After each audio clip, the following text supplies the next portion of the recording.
And now, Hawaii Music Legends with your host, Eric Gilliam. And a special guest, Hawaii music legend, his sister, Amy Hanaialiʻi Gilliam.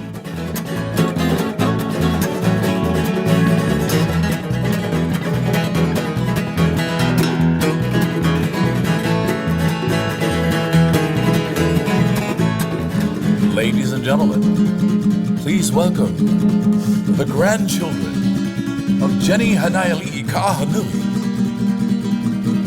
Amy Hanaialiʻi Gilliam, and her brother, who didn't get a Hawaiian name, or he did and they forgot it.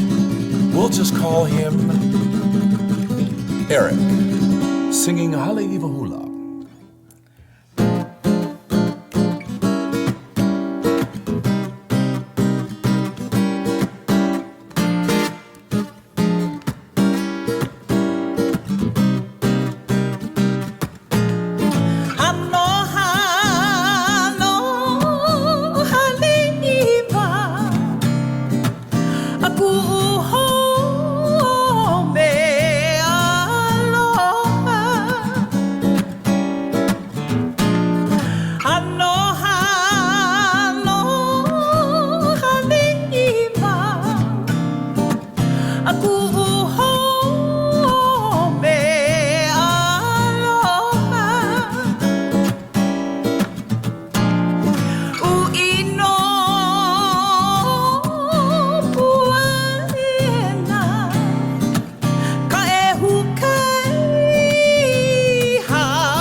Is where we fooled around. Kila, kila, oh halima,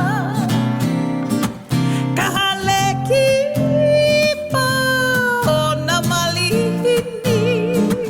Hi now. Haina ho. Haina mai kapuana. Hano hano. Idaho.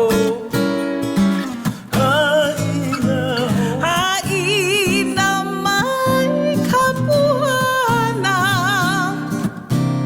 Hano hano o haleiwa.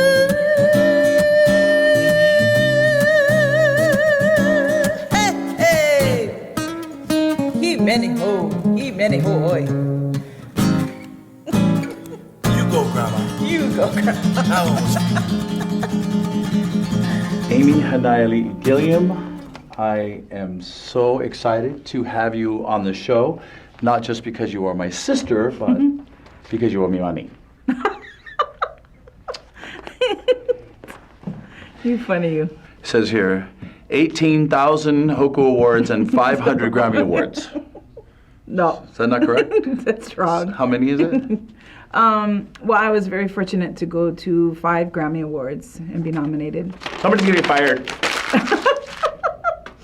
Okay, the jokes are out of the way. So we obviously grew up in a very musical family. Right. I mean, I remember like the influences, you know, that I was having, but I think you may have had other influences. I was like, it was, you know, Michael Jackson and then when we moved to Hawaii, it was, you know, Olamana and Kalapana and C&K. Were you affected by that music then? Well, I mean, I remember as a little girl, you know, listening to, of course, your Michael Jackson and the Bee Gees and all kinds of Sting. Yeah. But then Timmy had our oldest brother had his white VW Bug, I remember, and he had 8 tracks of Earth, Wind, and Fire. And we are dating ourselves. Right.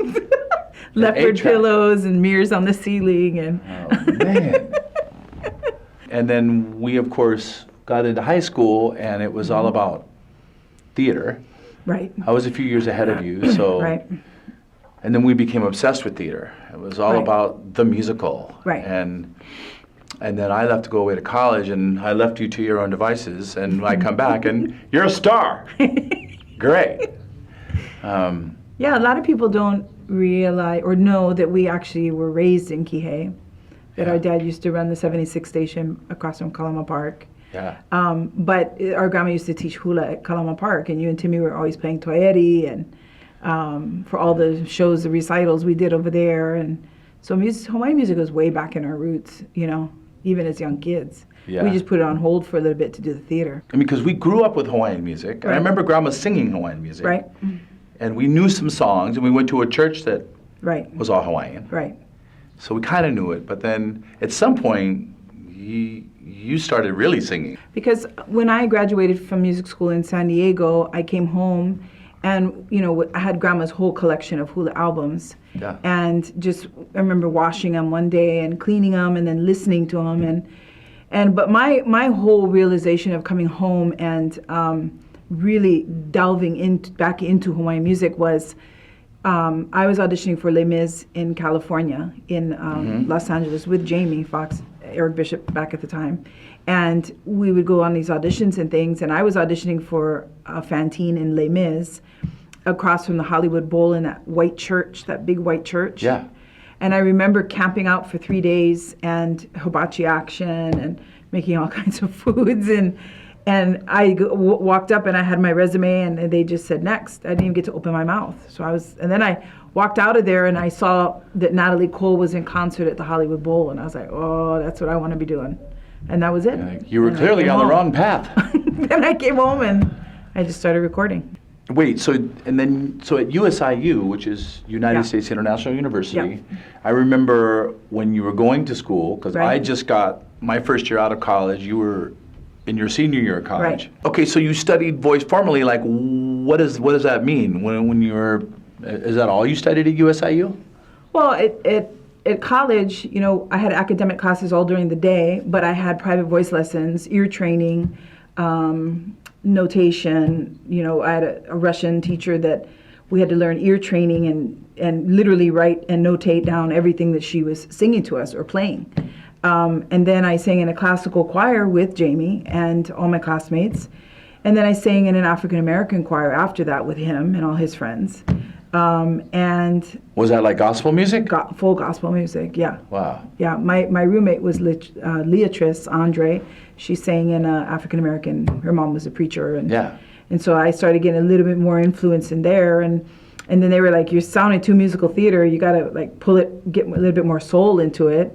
So then, when I graduated from college, I was going up to LA to just hang out with Jamie and work on tracks. And he was being managed by Marvin Gaye's manager, Marilyn Freeman. I remember that. And she would let us go in the studio and take off Marvin Gaye's background tracks. And we would put our background tracks on there, and we just had a blast. Yeah. Wow. That was a really fun time.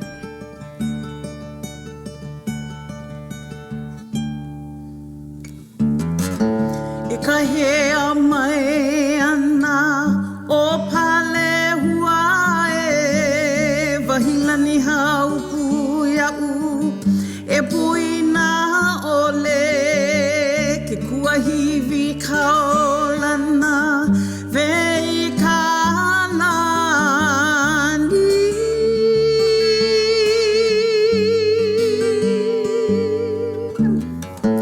o ka wahi kie noa o pale hua e pamai ana kamakani I ka ulu na hele ulu puni mako I ke ana pale piva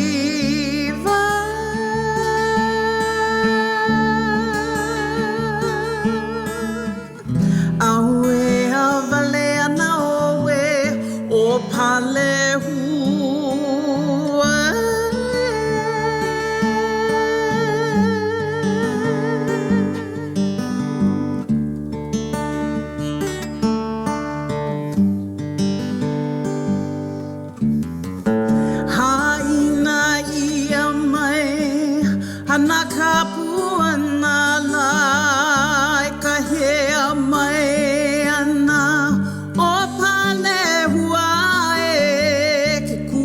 hivi kaolana Vei kalandi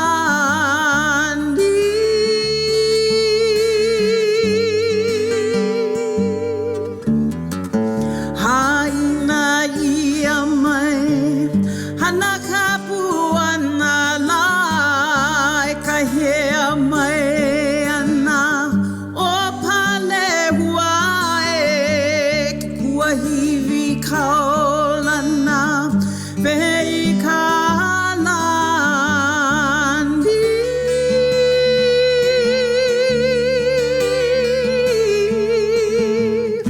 Aue avale ana oe O pale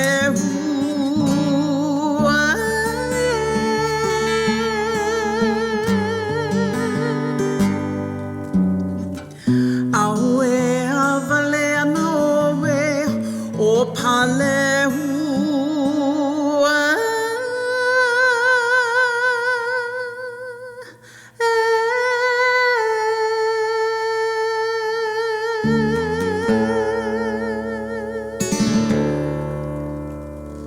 You came home, I remember Right. that, and you took the gig at the Ritz, Right. which you were there for a long time. Right. And- I was there 5 years, 5 hours a night. 5 days a 5-hour week. gig? 5-hour gig, 5 days a week. Oh, I could balance a Simon bowl on my lap eating on the way to Kapalua. It's 'cause wow. Now that's talent. it's what it is. And I know that when you were there, again, because I wasn't around for that. I was living in Right. LA, so you Right. were really singing like a lot of jazz. That Singing was a your- lot of jazz, singing really loud, getting booed off the stage because I was singing so loud. I came from musical theater school. Oh, that's right. I was playing Aldonza and Hello Dolly and Evita and all these roles. So I wasn't used to singing soft jazz, and the Nui Nui room was open. It was a 5-star dining room. So if I sang super loud, they dropped their forks, And I could literally fall asleep singing a song because nobody knew who I was. I was background music. So People are eating. People are eating and nobody's in my bar. They're like, somewhere! And people are Right. dropping, they're like, oh my God. So then I started, I kind of do this in my concerts now. I started changing the lyrics to my songs. Like, rather than singing Wind Beneath My Wings, I would sing Wind Between My Cheeks. And, Oh. and Just to see if people were or listening? feelings, nothing more than feelings. I would like make up all my own songs over there because nobody was paying attention to me. Oh, to have some video of that time period. That'd be so funny. But yeah, I mean, I was very fortunate. I was there 5 years and honed my craft, and very grateful and thankful for that time where I could learn to do that. And you were with, all those years, you were with the same piano player, you were Sal Godinez. Sal Godinez, yeah. Same Salvador Godinez. Salvador Godinez. Yeah. And then I started working on Grandma's albums, listening to, Halekulani Girls and Auntie Genoa, and really starting to listen to that and going, that's something I kind of want to do. Grandma took me to Auntie Genoa's house in Papakolea, and I sat and worked with her for a little while, and she introduced me to her and said, this is my granddaughter. Grandma was real close with Auntie Genoa Keawe from old Hollywood days. She used to come stay with Grandma. So Auntie Genoa must have just flipped when she heard your voice. Well, I think it's because of the classical training at school. I could hold notes, and I had a very pure tone, and she knew that I loved ha'i, that female falsetto sound. So Auntie Genoa really was like, you can really do this. So I took that under my wing and kind of molded that a little bit. Then I started adding kind of my own spin on it, but still staying traditional. And Auntie Genoa had always said, you have your own sound. And that's the palihuas and the haliele ovaimakas and all the other compositions that I...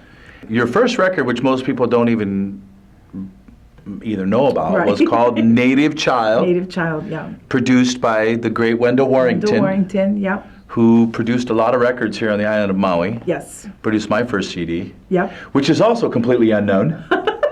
And Haumea wrote one of the songs on that album as well, his brother. And it was a very progressive sound. Very progressive. And there was some really great songwriting on there. But they were ahead of its time. Right. And then somewhere in there, you made a connection with Willie. Right. Hanaialiʻi. Actually, Keawe is the one that hooked me up with Mountain Apple. Oh, wow. And he and I became really good songwriting buddies. He actually helped me write Manu ʻŌʻō and a lot of my compositions. And he turned me on to John DeMello, and then John DeMello flew out the next day he signed me over the phone, and then flew out to the Ritz-Carlton the next day just to introduce himself and meet me. And then I went right into the studio and recorded 5 albums with them, after one after another. And then he was the one that said, "What do you think about Willie K maybe producing your album?" And I'm like, "Who is that?" I kind of knew who he was, but I mean, I'm coming from full classical training, musical theater, you know. He's like, "No, I think you'll really enjoy Willie." So then Willie and I hooked up, and we just started writing music. It's when he still lived in Kaneohe. You know, he was doing all his wild hair and his heavy metal, and you know. But I loved. He was being himself. Right. But I loved his Spirits in the Wind, and you know, those songs I thought were just like so amazing.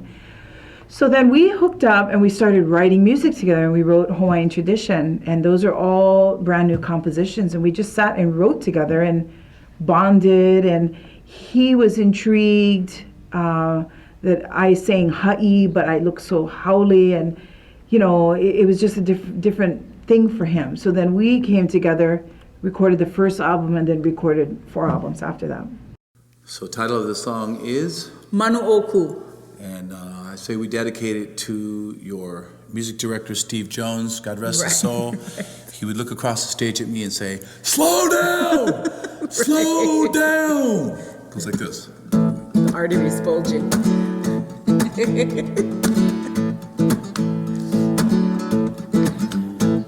Hele aku ka manu ʻōku, hele I kai hohonu e, hoi mai ka manu ʻōku, hoi I ka puanana e.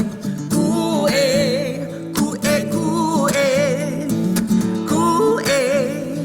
hoi mai ka manu ʻōku.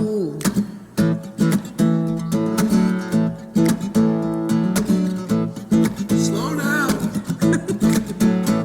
Lele aku ka manu ʻōku, lele I kai hohonu e, hoi mai ka manu ʻōku, hoi mai me ka mea ai ono e. Ku e, ku e, ku e, ku e, hoi mai ka manu ʻōku. He manu ke o I kaina ku e, he manu li'i I ka moana, ka ho ai lona no ka wa'a hokulea I ke ana I ka moku o ka pāki pika. Manu ke o I kaina ku e, he manu li'i I ka moana, ka ho ai lona no ka wa'a hokulea I ke ana I ka moku o ka pāki pika e.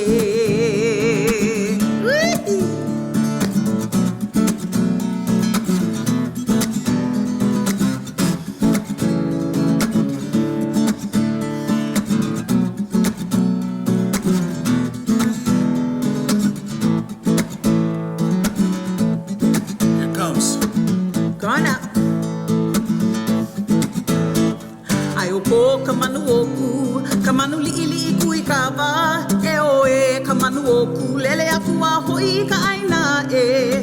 Ku e, ku e, ku e, ku e, hoi mai ka manu ʻōku.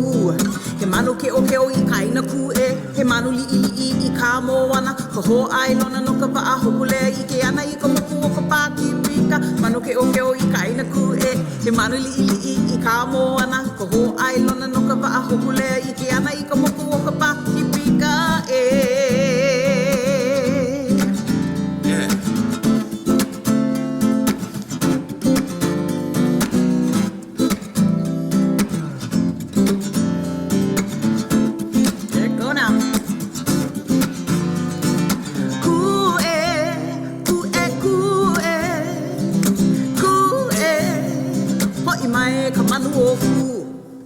Nice. Yeah, Hawaiian funk.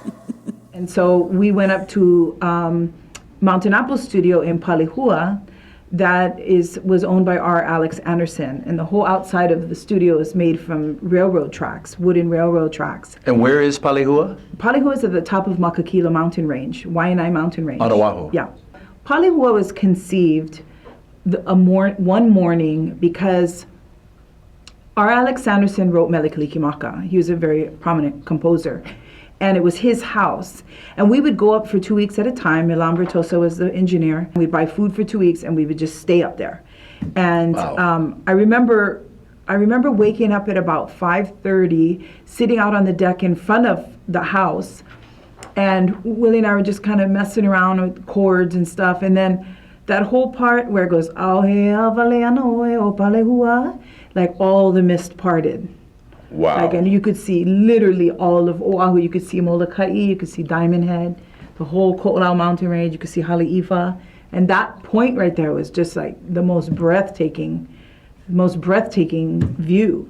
But a lot of people don't know that I actually recorded that in the forest in Palihua. Well, I was in the studio working Right. on a record Up at Walter Becker's studio. at Walter Becker's studio from Yeah. Steely Dan, and wanted, a Hawaiian song on the record, and I thought, well, who better to call than my sister? And you and Willie wrote that song, right? Yeah, Aloha no Molokaʻi, aside from having a Hawaiian song, I just thought it would be important for you to have something to talk about, your genealogy. Of course, all of our roots come from Molokaʻi, from, for those who don't know, our great-great-grandparents were born in Waikolu. And we come from the Kalawea Nui line and the Kahanui and the Nakoa line. And so I just thought it would be really beautiful to have a song about Molokaʻi for you, that you could sing and explain about. And I remember shedding a tear when you sent me the song as I was in the studio, and it ended up being an incredibly beautiful song. I've recently found it on YouTube. It's become a karaoke song in Japan. Nice. Very proud of that. So thank you very much. Absolutely. Ke kakai o waialua Makane ahi ahi mai Kalani o kahi manawa O nā kupuna Aloha no Molokaʻi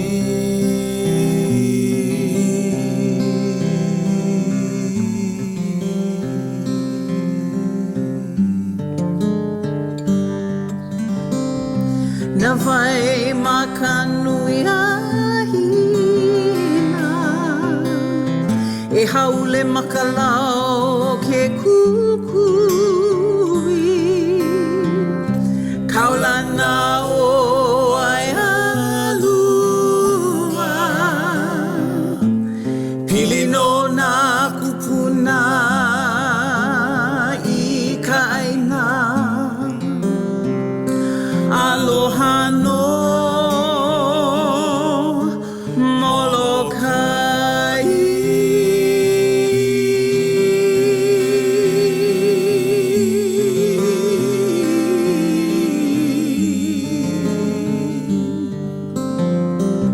Haina ia mai Haina ia mai Ana ka puana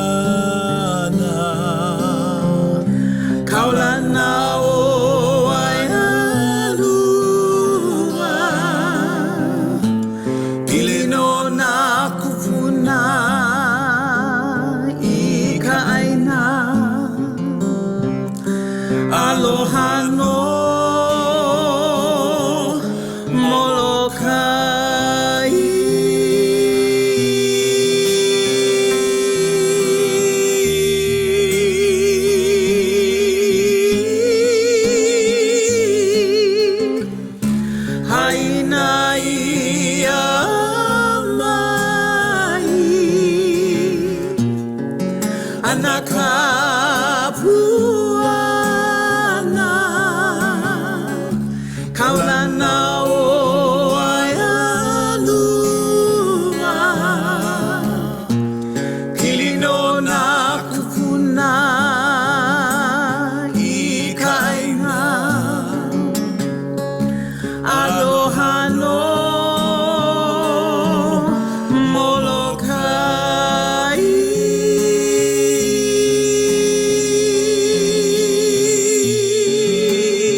ke o i ka ina ku